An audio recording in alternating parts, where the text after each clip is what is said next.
कर देखो कि तुम्हारे शब्दों में कितना वजन है। बोलो यदि पहले तुम तौलो फिर मुख को खोला करना, पुष्प नहीं बन सकते हो तो कांटे बनकर मत रहना।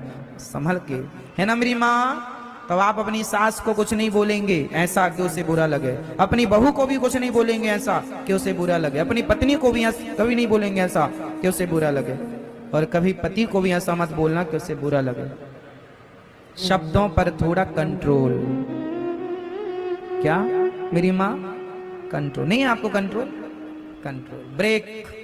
वो गाड़ी किसी काम की नहीं जिस गाड़ी में ब्रेक ना हो। संयमी बनो, देखना इंद्रियों के ना घोड़े बढ़े, इनमें संयम के हरदम ये कोड़े पड़े। अपने रथ को सुमार्ग लगाते चलो, मन से गोविंद गोपाल गाते चलो। इंद्रियों को कंट्रोल करो, संयमी बनाओ। इसीलिए सत्संग होता है। कुछ भी बोल रहा है, कुछ भी कह रहा, मतलब सत्संगी नहीं है ये आदमी। सत्संग आपको ठीक करता। जैसे पत्थर तो पत्थर होता है, पर मूर्तिकार उस पत्थर से मूर्ति प्रकट कर देता है। बाहर का आवरण हटा दिया, अंदर से मूर्ति प्रकट कर दिया। उसी प्रकार सत्संग और संस्कार आपका निर्माण करते हैं। आप व्यवस्थित थे, पर आपके संस्कारों ने, आपके सत्संग ने आपको सुव्यवस्थित कर दिया। क्या बोलना है, केवल बोलना नहीं, क्या देखना है और क्या नहीं देखना, ये भी विचार का विषय है।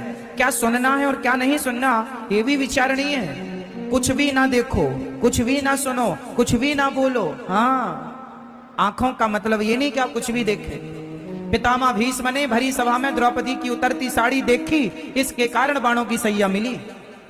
क्यों देखी आपने? रोका क्यों नहीं?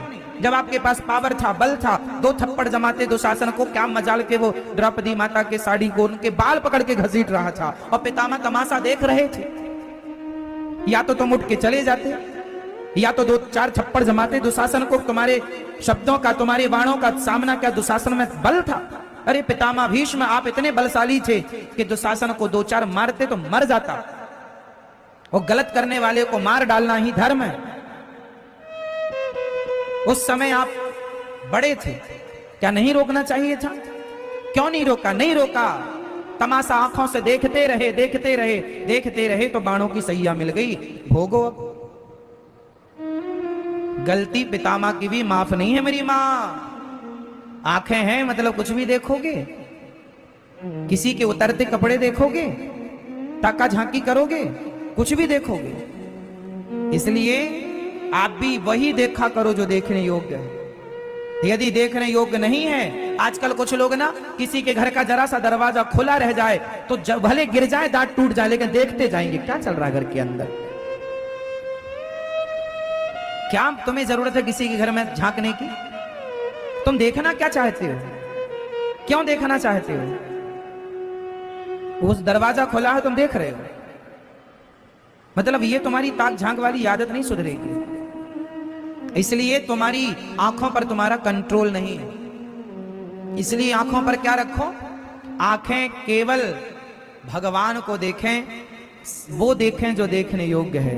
वो कभी, यदि वो दृश्य तुम्हारे सामने है, पहले के लोग, यदि कोई महिला किसी संत के सामने निर्वस्त्र होकर आ गई, या वो नदी में स्नान कर रही है और निर्वस्त्र है, या कपड़े बदल रही है, तो संत लोग अपने नेत्रों को बंद करके या सिर घुमा के निकल जाते थे कि यदि ये दृश्य आ भी गया तो हम इस दृश्य से बचें। और आज के जमाने में लोग ये दृश्य देखने ही जाते हैं। आजकल पिक्चरों में ये दृश्य डाले जाते हैं, मूवी में कम कपड़े पहना के लड़कियों को दर्शाया जाता, दिखाया जाता। क्यों? क्योंकि